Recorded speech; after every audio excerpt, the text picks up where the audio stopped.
सम्राट एक दिन अपने मंत्री के साथ अपने राज्य में घूमने के लिए निकला हुआ था। उसने अपने मंत्री से पूछा कि मंत्री जी, मुझे बताइए कि हमारे राज्य में सबसे सुखी, सबसे खुश और सबसे आनंदित आदमी आपको कौन दिखाई दे रहा है। मंत्री ने रथ में से चारों तरफ अपनी नजर घुमाई और उसे एक भिखारी दिखाई दिया जो कीचड़ में लथपथ पड़ा हुआ था।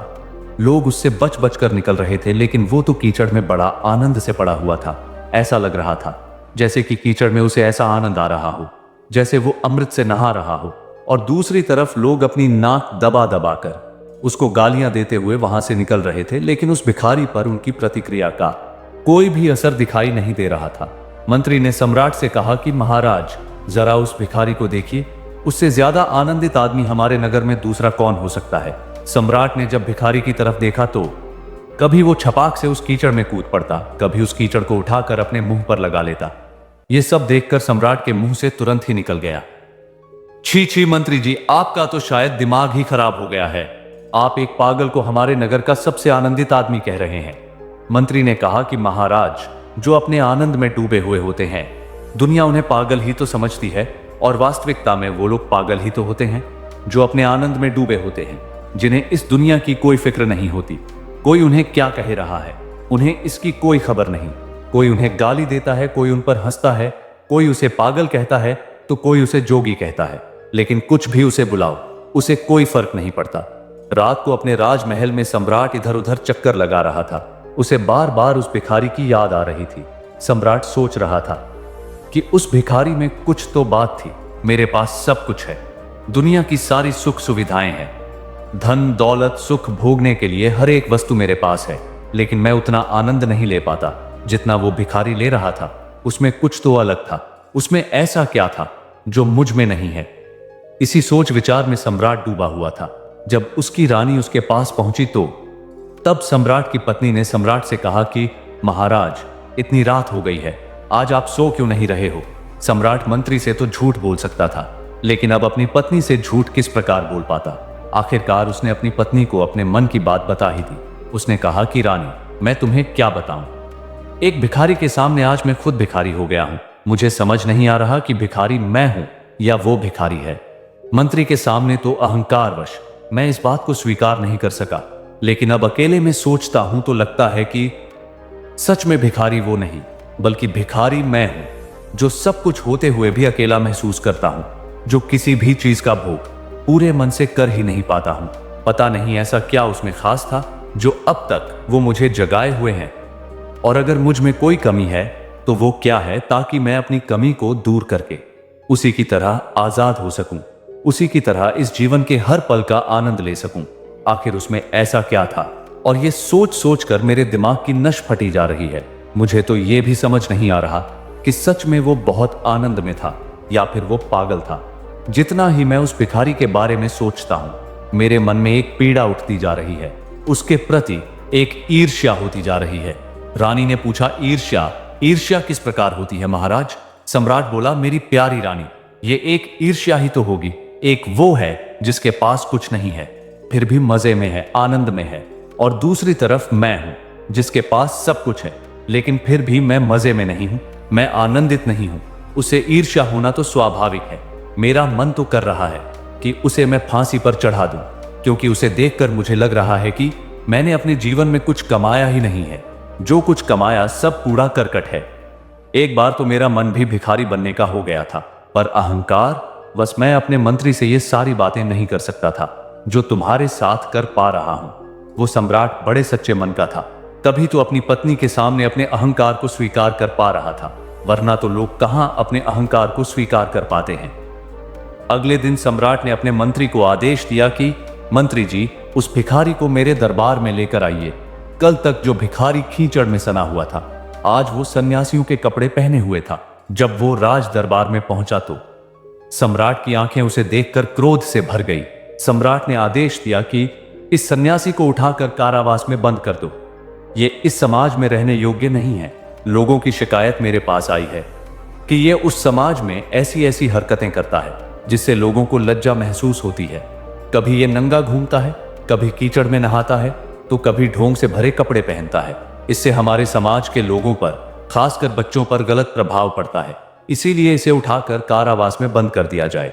सोचा तो सम्राट ने यह था कि ऐसी सजा सुनकर वो सन्यासी उसके पैर पकड़ लेगा, उसे याचना करेगा, प्रार्थना करेगा, भीख मांगेगा कि मुझे छोड़ दो, मैं आगे से ऐसा काम नहीं करूंगा। लेकिन सन्यासी ने तो बिल्कुल विपरीत प्रतिक्रिया दी। वो तो सैनिकों के पीछे बंदी बनकर इस प्रकार चल रहा था जैसे उसकी बारात निकल रही हो, बड़ा खुश, बड़े आनंद में। और ये देखकर सम्राट के दिल में और ज्यादा ईर्ष्या और ज्यादा घृणा पैदा हो गई कि आखिरकार ये सन्यासी अपने आप को समझता क्या है? क्या इसको बिल्कुल भी डर नहीं है? क्या ये बिल्कुल भी विरोध नहीं कर सकता? क्या ये मेरे सामने बिल्कुल भी प्रार्थना नहीं कर सकता कि मुझे छोड़ दो, मुझे माफ कर दो? लेकिन ये सोचकर भी सम्राट बोलता भी तो क्या बोलता।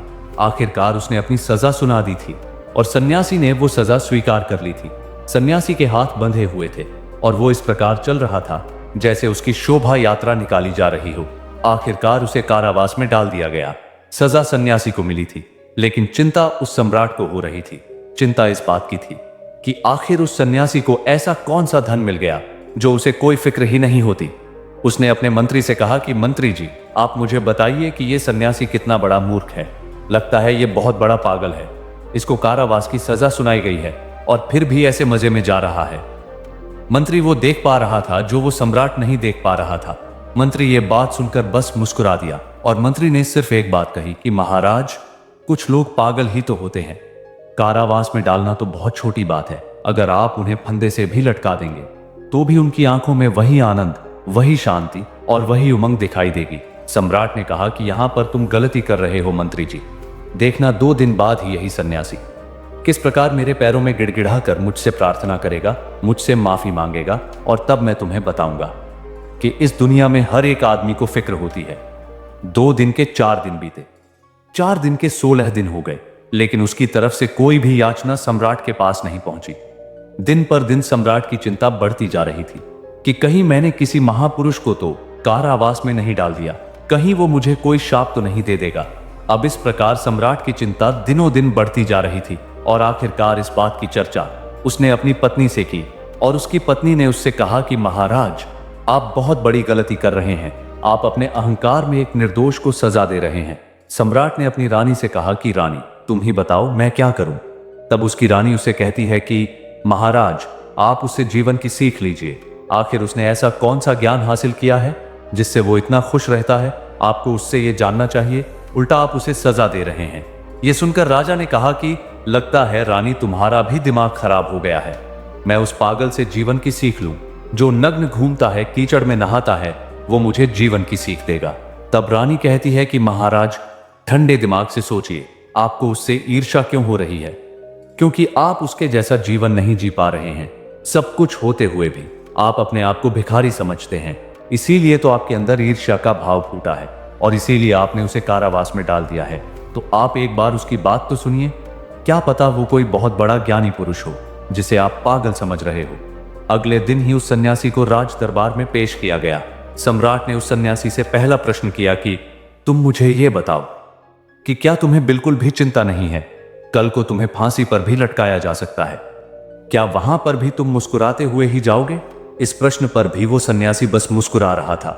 उसने कोई जवाब नहीं दिया और ये सुनकर सम्राट का गुस्सा आसमान पर चढ़ गया।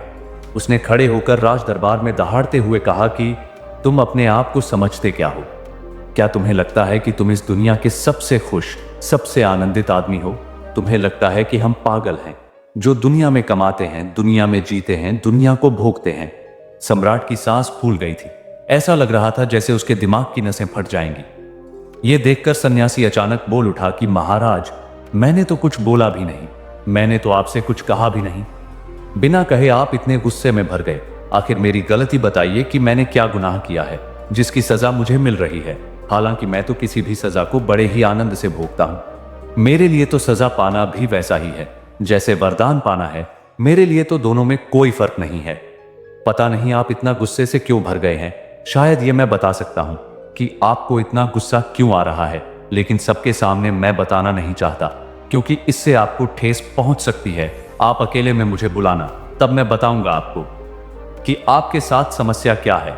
सभी मंत्रियों के सामने सन्यासी ने कह दिया कि मैं बताऊंगा आपकी समस्या क्या है। यह सुनकर तो राजा और भी ज्यादा गुस्से से भर गया और उसने उस सन्यासी को फिर से और ज्यादा कड़े कारावास में डाल दिया। लेकिन दिन तो जैसे तैसे गुजर गया। रात में सम्राट को वापस से नींद नहीं आ रही थी। सम्राट बार बार सोच रहा था कि अकेले में बुलाऊं या ना बुलाऊं। अकेले में बुलाता हूं तो यह सिद्ध हो जाएगा कि एक सम्राट एक सन्यासी के आगे झुक गया। उसका अहंकार उसको आज्ञा नहीं दे रहा था। हालांकि उत्सुक तो वो भी हो रहा था कि देखता हूं अकेले में ऐसी क्या बात बताता है वो, जो अपने बारे में मैं भी नहीं जानता। और इसीलिए उसने अपनी पत्नी से पूछा कि तुम ही बताओ, मुझे क्या करना चाहिए? क्या उसे बुलाना ठीक होगा या नहीं?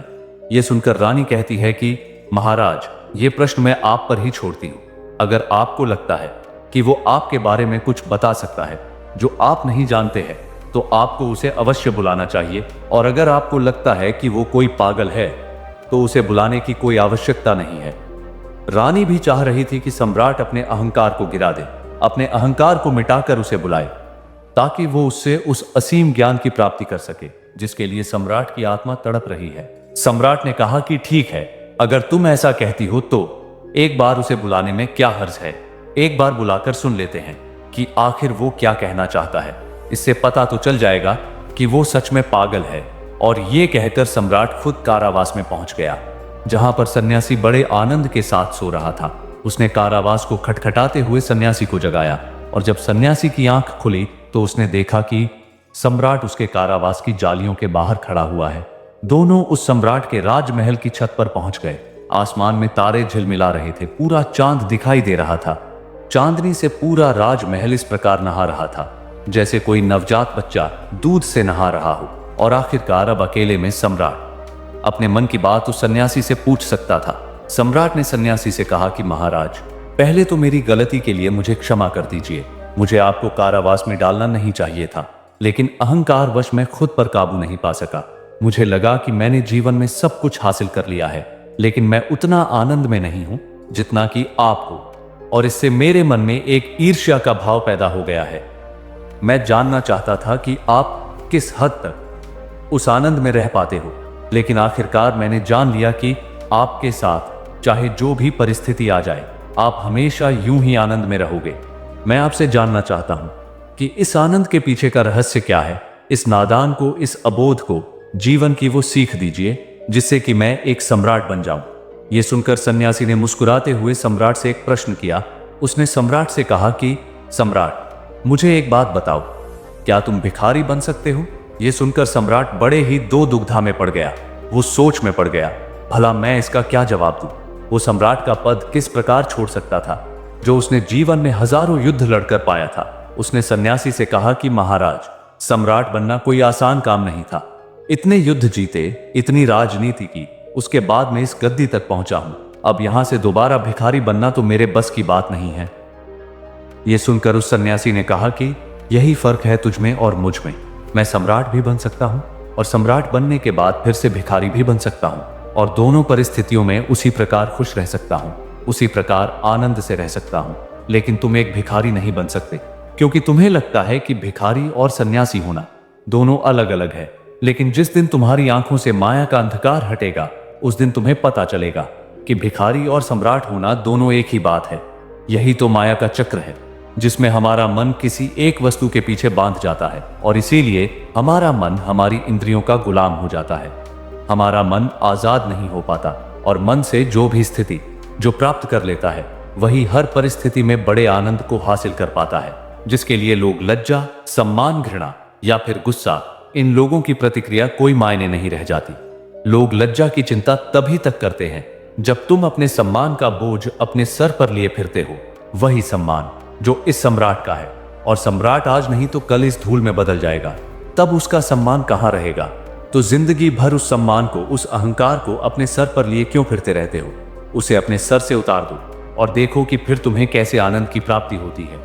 अपने पद की गरिमा का ख्याल कभी अपने दिमाग से निकाल कर तो देखो, फिर तुम ये महसूस कर पाओगे कि तुम ही भिखारी हो, तुम ही सम्राट हो, और तुम ही सन्यासी भी हो।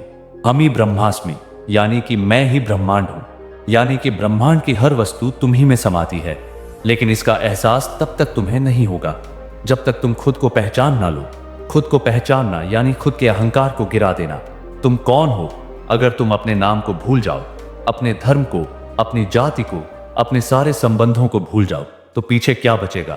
वही तुम हो लेकिन माया के चक्र में फंसकर तुम अपने नाम से अपने आप को जानते हो, अपने पद से अपने आप को जानते हो, अपने धर्म से अपने आप को जानते हो, और इसीलिए तुम अपने आप को कभी जान नहीं पाते। तुम अपने आप को भूल जाते हो, अपने आप को खो देते हो और पूरे जीवन भ्रमित में जीते रहते हो। असली सम्राट तो वही है जिसने अपने मन पर विजय हासिल कर ली, वरना दूसरा इस दुनिया में कोई सम्राट नहीं है। हर सम्राट मिट जाएगा, इस धूल में मिल जाएगा, लेकिन जिसने अपने मन पर विजय हासिल कर लिया वो भिखारी होकर भी एक सम्राट की जिंदगी जिएगा। अब निर्णय तुम्हें करना है कि तुम एक भिखारी बनकर सम्राट का जीवन जीना चाहते हो या फिर एक झूठा सम्राट बने रहना चाहते हो। इस झूठ को हटा दो, इस पर्दे को गिरा दो, फिर माया तुम्हारी आंखों से ओझल हो जाएगी और फिर तुम्हें सत्य की अनुभूति होगी और तब तुम ये एहसास कर पाओगे कि तुम ही ब्रह्मांड का कोना कोना हो, पत्ती पत्ती ब्रह्मांड की तुम्हारे अंदर बसती है। ब्रह्मांड की हर वस्तु तुम्हारे अंदर समाती है। भिखारी भी तुम ही हो और सम्राट भी तुम ही हो, राजा भी तुम ही हो और रंक भी तुम ही हो। सन्यासी की ये सारी बातें सुनकर सम्राट जैसे नींद से जाग उठा हो, जैसे जो ज्ञान पाने के लिए उसकी आत्मा वर्षों से तड़प रही थी उस पर आज अचानक बारिश हो गई हो। आज ज्ञान की जो वर्षा हुई है उसे सम्राट का पोर पोर खिल उठा था। उसे ऐसी अनुभूति हो रही थी जैसे उसका पुनर्जन्म हो गया हो। अचानक वो सन्यासी के पैरों में गिर पड़ा और उसने उस सन्यासी से कहा कि महाराज, आज से आप ही मेरे मार्गदर्शक हैं। आप ही मुझे जीवन जीना सिखा दें और मेरी माया के इस अंधकार को गिरा दें। मैं खुद चाहता हूं अपने इस पद की गरिमा से छुटकारा पाना, लेकिन लोगों ने जो मुझे सम्राट बना दिया है उसे मेरा अहंकार इतना ज्यादा बढ़ गया है कि अब मैं चाहकर भी उस पद को छोड़ नहीं पा रहा हूं।